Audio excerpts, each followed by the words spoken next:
नमस्कार. नंदिनीने रोखठोकपणे जीवाला म्हटलेलं असतं, काय ते क्लिअर करा. तुम्हाला माझ्याकडून घटस्फोट हवाय का? आता हे वाक्य ऐकल्यावर जीवा चांगलाच हादरलेला असतो.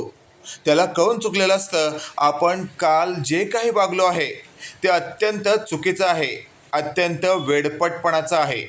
त्यावर लगेचच आता नंदिनी म्हणत असते, मी तुम्हाला काहीतरी विचारते, त्याचं उत्तर मला लवकरात लवकर द्या.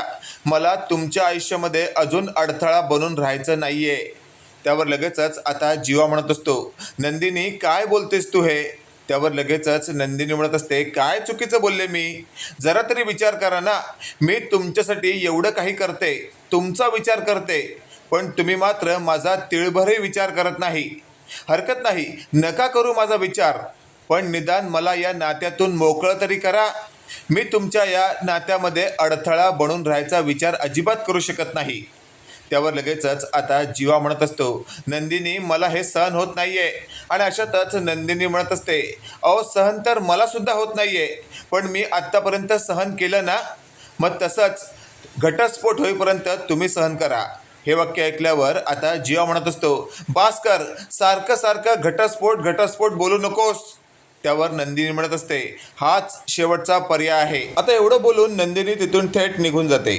अशातच आता जीवा इकडे स्वतःशी बोलत असतो, आता तर मला काय तो निर्णय घ्यावाच लागेल. काव्या तर आता मला तिच्या आयुष्यातून डिलीट करून थेट आता स्वतःचा विचार करण्यात मग्न आहे. मग मी तर का आता तिचा विचार करू? मी तर तिला क्लिअर सांगितलं आहे की काव्या आता आपला मार्ग वेगळा आहे. मग तरीही नंदिनीला ॲक्सेप्ट करायला मला का प्रॉब्लेम होतोय? आणि अशातच आता जीवा हॉलमध्ये आलेला असतो आणि त्यावेळेला तिथे असलेल्या मानिनीने आता जीवाला विचारलेलं असतं, काय रे जीवा, तुझं आणि नंदिनीचं काही भांडण झालंय का? हे वाक्य ऐकल्यावर आता जीवाला नेमकं नंदिनीच्या सासूला म्हणजेच मानिनीला काय उत्तर द्यावं हे सुचत नसतं. त्यावेळेला मानिनी म्हणत असते, जीवा काहीतरी विचारते मी. त्यावर आता जीवा म्हणत असतो, आई आई नंदिनी कुठे आहे?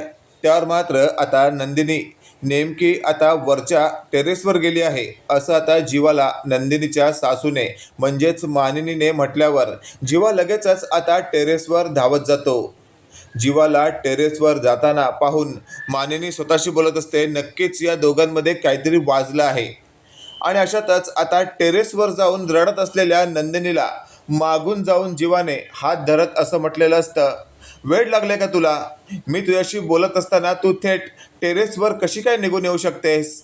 त्यावर नंदिनी म्हणत असते, अच्छा म्हणजे तुमचा काय तो निर्णय झालाय तर? आणि अशातच आता जीवा म्हणत असतो, हो माझा निर्णय झालाय. आणि अशातच आता नंदिनी स्वतःशी बोलत असते, म्हणजे जीवांचा काय निर्णय झाला असेल? ते मला घटस्फोट द्यायला तयार झाले असतील का? आणि तेवढ्यात आता जीवा म्हणत असतो, चल खाली, मला सगळ्यांसमोर माझा निर्णय मांडायचा आहे. हे वाक्य ऐकल्यावर नंदिनीला आता थोडंफार असंच वाटत असतं की बहुतेक जीवा मला घटस्फोट द्यायला तयार आहेत. म्हणजे एका अर्थी माझ्या मनात जी भीती होती तीच भीती आता सत्यात बदलत आहे. आता नंदिनीला हात धरून खाली आणताना पाहून मानिनी लगेचच बोलत असते, अरे जीवा हळूहळू. आणि अशातच आता जीवा नंदिनीला हॉलमध्ये आणत सगळ्यांना खाली बोलवत असतो. त्याच वेळेला आपण पाहतोय मानिनी म्हणत असते, जीवा काय झालंय? त्यावर मात्र जीवा म्हणत असतो, आई सांगतो मी काय झालंय, पण आधी सगळ्यांना इथे समोर येऊ दे. आणि अशातच आता काव्या सोडून घरातले सगळेच तिथे आलेले असतात. त्यावेळेला मानिनी म्हणत असते, बोल आता काय ते सगळेच आलेत. त्यावेळेला आता जीवा म्हणत असतो, सगळे नाही आलेत. त्यावर लगेचच आता काव्या तिथे नाहीये म्हटल्यावर मानिनी म्हणत असते, तू बोल ना, तुला सगळ्यांची काय गरज आहे? त्यावर लगेचच आता जीवा म्हणत असतो, काव्याने येणं गरजेचं आहे. हे वाक्य आता कोपऱ्यात उभ्या असलेल्या काव्याने ऐकलेलं असतं आणि काव्या स्वतःशी बोलत असते, म्हणजे जीवा माझ्या आणि त्याच्या आधीच्या नात्याबद्दल सगळ्यांना सांगतोय की काय? अरे देवा, मी तर त्या दिवशी त्याला क्लिअर सांगितलंय की आपल्या जे काही नातं आहे ते आता संपलं. आता मात्र याने जर ही काही गडबड केला तर खूप मोठा प्रॉब्लेम होईल. आता मी जीवाला ॲक्सेप्ट करू शकत नाही आहे, कारण मी आता जीवाकडे फक्त ताईचा नवरा याच दृष्टीने पाहणार आहे आणि पाहत आहे. आणि अशातच आता शेवटी जीवाला कोपऱ्यात उभी असलेली काव्या दिसते आणि जीवा जोरात ओरडतो, काव्या समोर ये. आणि अशातच आता काव्या हादरते. सगळेच एकदम आश्चर्यचकित झालेले असतात, कारण त्याने पार्थच्या बायकोला काव्या अशी हाक मारलेली असते. आता वहिनी म्हणायला हवं असं सगळ्यांना वाटत असतं. आणि अशातच आता काव्या समोर आलेली असते. तेवढ्या जीवाने नंदिनीचा हात धरलेला असतो आणि तो सगळ्यांना म्हणत असतो, मी आत्तापर्यंत नंदिनीला ॲक्सेप्ट केलेलं नाही आहे, हे तुम्हा सगळ्यांना माहिती आहे. पण आज मी एक खूप मोठा निर्णय घेतला आहे. आता हा निर्णय काय आहे हे तुम्हा सगळ्यांना मी आत्ताच सांगणार आहे. त्यावेळेला आपण पाहतोय आता थेट नंदिनी म्हणत असते, जीवा तुम्ही आता खमके आहात, तुम्ही निर्णय घेतला आहे ना, मग सांगा सगळ्यांना. आणि अशातच आता थेट जीवा म्हणत असतो, हो हो सांगतो. तुला एवढी घाई का आहे? हे वाक्य ऐकल्यावर नंदिनी म्हणत असते, कारण मला आता तुमच्याबरोबर नाही राहायचं, तुम्ही घटस्फोट देणारच आहात ना. हे वाक्य ऐकल्यावर मानिनी, पार्थ, घरातल्या सगळ्यांना एक वेगळाच धक्का बसतो आणि काव्यालाही खूप मोठा धक्का बसलेला असतो. आणि अशातच आता काव्या म्हणत असते, म्हणजे हा जीवा आता त्या दिवशी त्याला मी जे काही बडबडले त्याचाच हा परिणाम दिसतोय. म्हणजे हा परिणाम आता दिसून काहीच फायद्याचा नाही आहे, कारण आता मी त्याला स्वीकारणार नाही आहे. त्याने हे खूप आधी करायला हवं होतं. आणि अशातच आपण पाहतोय आता पार्थ म्हणत असतो, जीवा हे काय ऐकतोय मी. त्यावर जीवा म्हणत असतो, दादा मी जो निर्णय घेतला आहे ना तो सगळ्यांनी आधी ऐका आणि त्यानंतरच तुमचे रिॲक्शन मला द्या. आणि अशातच जीवा बोलू लागतो, मी नंदिनीचा हात धरला आहे, अजूनपर्यंत सोडलेला नाही आहे. याचा अर्थ नंदिनी बरोबर मला कायम राहायचं आहे.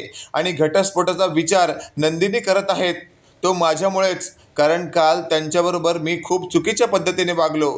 पण यापुढे नंदिनी मी तुमच्याबरोबर अगदी प्रेमाने राहणार आहे. हे मी अगदी घरातल्या सगळ्यांबरोबर राहून सांगतोय तुम्हाला. मी तुम्हाला घटस्फोट देण्याचा विचार कधीच करू शकत नाही, कारण जेवढं प्रेम तुम्ही माझ्यावर करताय ना, खरंच ते माझं भाग्य आहे. एक तर माझ्यावर एवढं प्रेम करणारी माझी आई, माझ्या घरातले, आणि त्यानंतर तुमचा नंबर लागतो.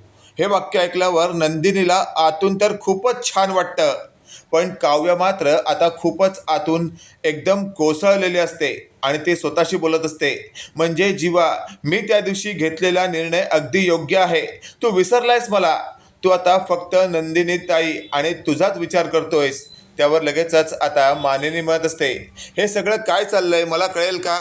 आणि अशातच आता जीवा म्हणत असतो, आई काल माझ्याकडून एक चूक झाली, मी नंदिनीशी खूप वाईट वागलो आणि त्याचा मला खूप पश्चाताप होत आहे. आता मात्र मी नंदिनीला खात्रीशीर सांगतो, यापुढे बायको म्हणून आणि माझी गर्लफ्रेंड म्हणून मी तुमच्याकडेच पाहणार आहे. हे वाक्य ऐकल्यावर नंदिनी म्हणत असते, जीवा खरंच. त्यावर लगेचच जीवा म्हणत असतो, हो. मित्रांनो इथे तर आता जीवाने जणू सगळ्यांसमोर नंदिनीवरचं आपलं प्रेम व्यक्त करत एक वेगळ्याच प्रकारची नंदिनीच्या मनात बाजी मारलेली आहे. आणि नंदिनीला तर हेच हवं असतं.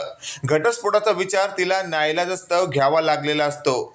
आता मात्र नंदिनी आणि जीवा या दोघांचं प्रेम फुलताना आपल्याला पुढच्या काही एपिसोडमध्ये पाहायला मिळणार आहे. पण इकडे काव्या तर आता मनातून संपूर्ण तुटून गेलेली असते, पण तिला एक कॉन्फिडन्स असतो, तो की मी जीवाला त्या दिवशी सपशेल नाकारलेला आहे. मित्रांनो इथे आता प्रेमाचा त्रिकोण जो होता तो आता नसणार आहे. बाकी तुम्हाला जीवाचा हा निर्णय कसा वाटतोय कमेंट करून नक्की कळवा. आणि असेच नवनवीन अपडेट पाहण्यासाठी व्हिडिओला लाईक आणि चॅनलला नक्की सबस्क्राईब करा. धन्यवाद.